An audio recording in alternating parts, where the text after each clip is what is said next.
Hey guys, welcome back to Populist Podcast. I'm Chase, I'm Charles.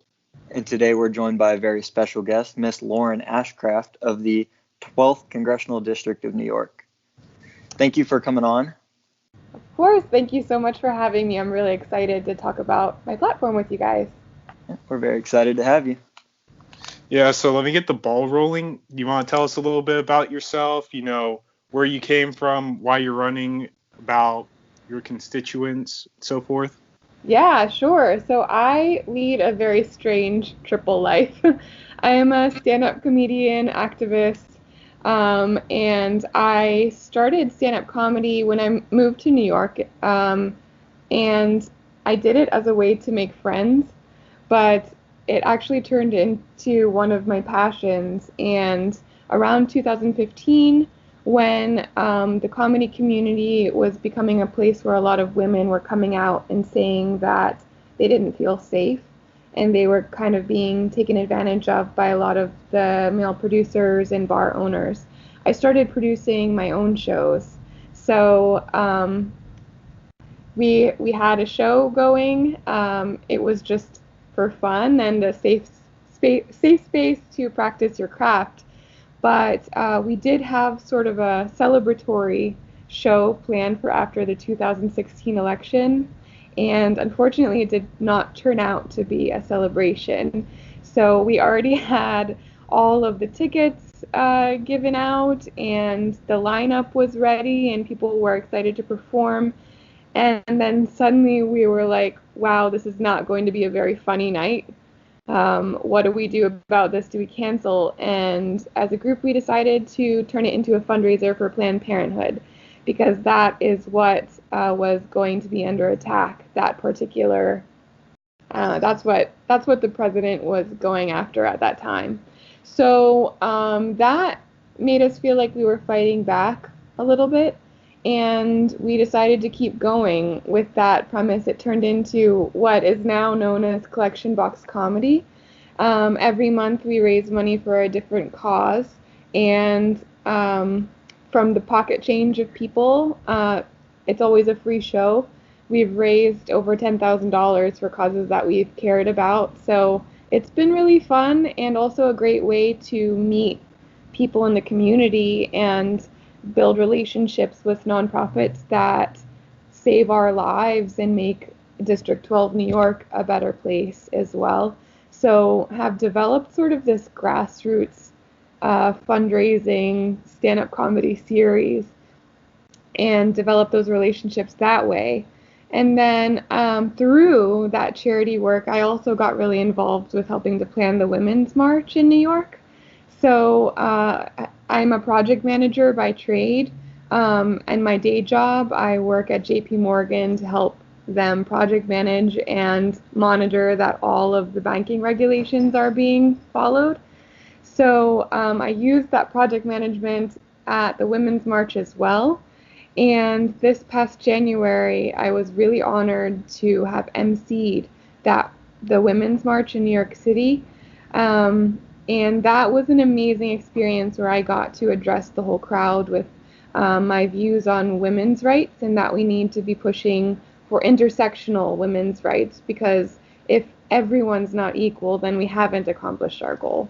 So that's a huge passion of mine. And also through working in the financial sector for multiple companies now, I have developed a passion for banking regulations and things that keep us as taxpayers from bailing out these corporations again and again. So unfortunately, as like a citizen and taxpayer of the United States and New York 12, I am seeing that there are these bipartisan repeals and rollbacks of these regulations.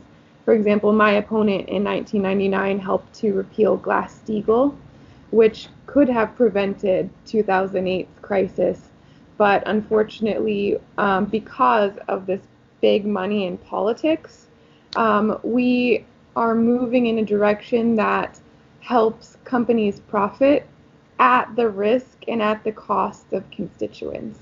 So all of these worlds together, the comedy, the activism, the work in the financial sector, I just felt really compelled to stand up for what I believe in, which is getting big money out of politics so that people are the only influence in politics.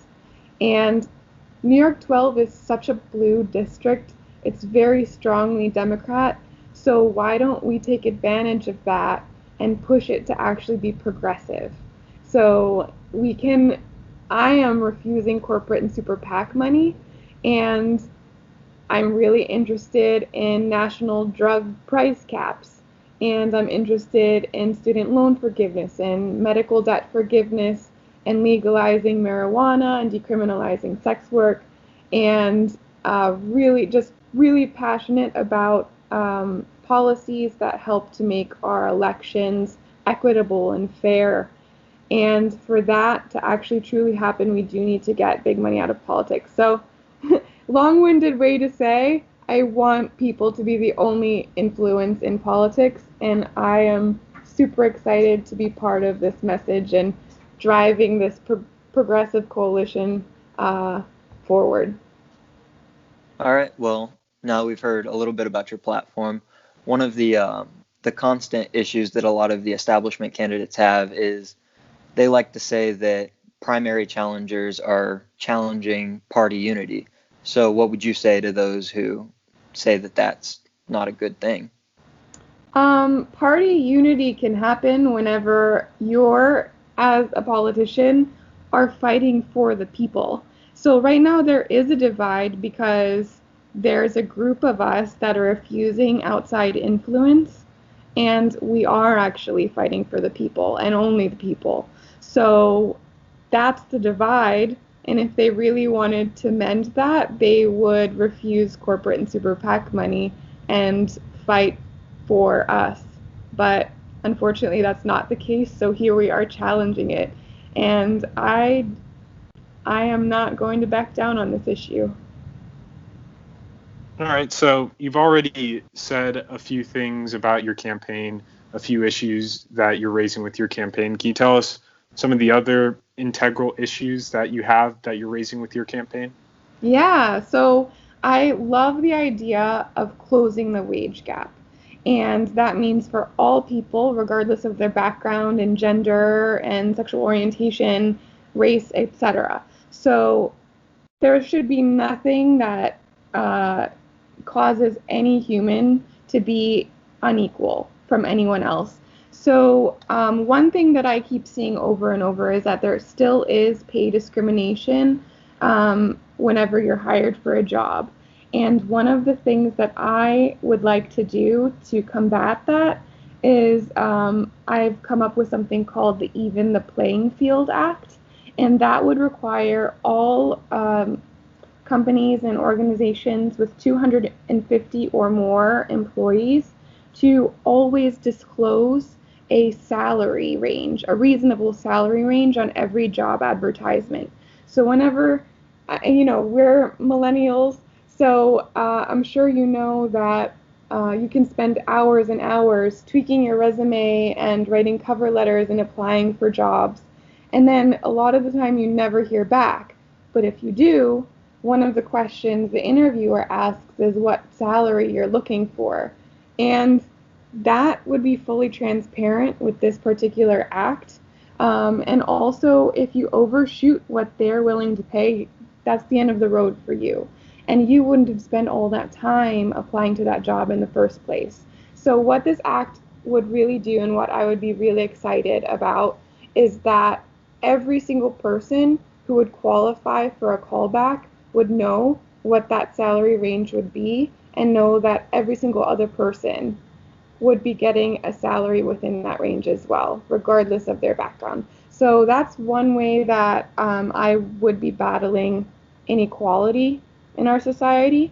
And another way that I would like to do that is through tax credits that people can use to donate to politicians that they're excited about. So I'm interested in, and I know this idea has been thrown out, but my idea, I feel, is the simplest way and also the most accessible. So everyone would receive a $100 tax credit on their federal income taxes if they're eligible to vote, so of age and United States citizen, every single year. And what they could do with this $100 is donate it to a campaign, a federal campaign that they're passionate about, Congress, Senate, President, and it would be every year. So for example, if you're excited about my campaign or any of the other Progressive Challengers campaigns, you could donate in 2019 and then again in 2020. So while they're preparing their run and then also in election year.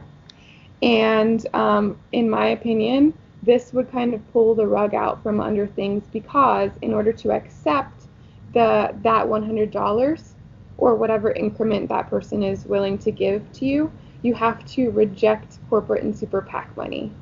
So that would suddenly give every citizen who can vote $100 every single year to give to you, as opposed to this corporate and super PAC money. So it would be very, very tempting to suddenly reject that big money in politics. So I realized that reversing Citizens United is the ultimate way that we need to do that. And the most likely path that we would take to reverse Citizens United is a constitutional amendment. And that will take time, because that will take us getting 2/3 of Congress, basically us, progressive challengers that are elected in, and replace people that do benefit from corporate and super PAC money. But in the meantime, something like that could be really beneficial to the American people, and giving people who wouldn't otherwise have $100 a year to throw at politicians they care about that same opportunity. All right, and so sticking with the platform questions, would you say that getting big money out of politics, that's like your main staple issue? Yes, my number one. Like every single issue that you look at, every policy that you're like, why this doesn't make sense? Why don't we pass this? It's tied to that big money, and it's so irritating. For example, why is marijuana not legalized? Who wouldn't want a natural and a non-addictive way to treat pain and anxiety and depression?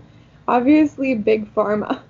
So big pharma throws all this money at politicians and prevents that kind of progress. So I want to legalize marijuana federally, and with that, with the tax revenue that we would receive, that money first and foremost should go to reintegrate the people who have been wrongfully locked behind bars back into society, and give them job training, expunge their records, and give them something to start their lives back with. Because there is a lot of inequity in our criminal justice system, particularly with this issue, because people of color are arrested at 4 times the rate as white people for marijuana-related crimes, even though usage is about the same. So that particular issue is a passion point of mine. And again, drug price caps. Colorado was the first state to put a price cap on insulin prices. Why don't we do that nationally? Also, big pharma. So all these big donors, private prison lobbies, are part of why ICE is still using private prisons to treat these humans so inhumanely at the border and throughout our country. And our health insurance system is so broken. Private health insurance lobbies have a huge interest in us not moving to single payer Medicare for all and throw money at politicians. And Green New Deal I'm hugely supportive of, and banning single-use plastics. And the fossil fuel industry is throwing all of this money at politicians so that we don't move in that direction. So anything that you can think of. Why have unions been so diminished in our society? It's because corporations don't want their workers to organize and ask for more pay and more leave and more rights. Uh, I could go on and on for hours. Literally everything that's broken in our society ties back to this big money in politics, and I'm super passionate about getting that influence out of the whole discussion. Right. So you kind of touched on this a bit earlier, but with $1.5 trillion in student debt and about $30,000 per person for debt, what Yeah. would you do to end what a lot of experts call the student loan crisis? Yeah. So I support Bernie and Elizabeth Warren's ideas to just forgive the student debt. So again, as having this experience in the financial sector, we have bailed out these huge banks and not blinked an eye. I realize that with bailing out the banks, we're also bailing out the economy. But here we are deregulating what would be protecting us from having to do that again. So we're doing all this and bailing out banks and then also deregulating and not thinking anything of it. So if we're willing to bail out banks, why aren't we willing to bail out people? So the what that would do to the economy is give people who have been struggling to stay afloat suddenly all this opportunity that they could use to invest and buy a home and save for retirement and start to raise a family, whatever you want to invest in or buy or purchase, suddenly that would be available to you. And what I'm also saying is I truly believe that money could come from ending this corporate welfare. So we gave out so much money in these tax cuts to huge corporations. I think the average tax savings on Wall Street was 21 billion dollars. I have to go back and fact check that. But we gave out so much money, so much federal taxpayer money to these corporations that money usually goes to bonuses and raises for the senior executives at the companies and doesn't actually go to the average workers, and you don't see a reduction in layoffs um, or anything. It just goes right to the top. We're spending all that money and we're not willing to spend that on people. So I am totally for forgiving student loans and student debt and also forgiving medical debt as well. So just to follow up here, would you make public colleges tuition free? Yes. Yeah. Absolutely. And then also forgive the student loans of people who were not part of that policy as well. And just to go one step further on the leveling of the playing field, this one's been one of the issues that kind of divides some of the progressive caucus. Would you support reparations for descendants of African slaves? Yes, 100%, wholeheartedly yes. And I believe that we have a lot to apologize for in society, and that is one that has not been done adequately. I do wholeheartedly support reparations. All right, interesting. So you are also from the state of New York. Obviously, you're running in New York's 12th congressional district, and New York's minimum wage is $11.10 an hour, and the living wage is calculated to be around $29 an hour. So would raising the minimum wage to $15 an hour be enough? I actually don't think so. And what passed today, I think they said was incremental increase to $15 within 6 years, which is definitely not enough. So, actually, Nomiki, who ran for public advocate in New York City in February of this year, she released a statement saying that what we actually need to be shooting for is a $30 minimum wage. And I actually support that. Interesting. All right. So changing lanes a bit here. We touched on this slightly earlier, but the ongoing crisis of the war on drugs, which has just been a cataclysmic failure. What would you personally do to address reform for punitive measures regarding possession of drugs? Yeah, so first of all, totally legalize marijuana for medical and recreational use and release everyone who has been wrongfully imprisoned. I actually also support the legalization of psychedelic drugs as well. Um, and yeah, I feel like we have this mentality that, and we have this huge mass incarceration epidemic in our society. And talk about taxpayer savings. If we're not constantly looking for reasons to arrest people, all of that money could be used for good, for bailing people out of student loan debt and medical debt and reparations. All of these things that cost money, um, we don't have to be doing them. We don't have to be engaging in wars. We don't have to be locking up more people per capita than any other country in the world. And we certainly don't need to be giving all these millions of dollars to the top 1% senior executives at huge corporations. So these are definitely areas that we can save money so that we can use it to rebuild our society and make our society more equitable.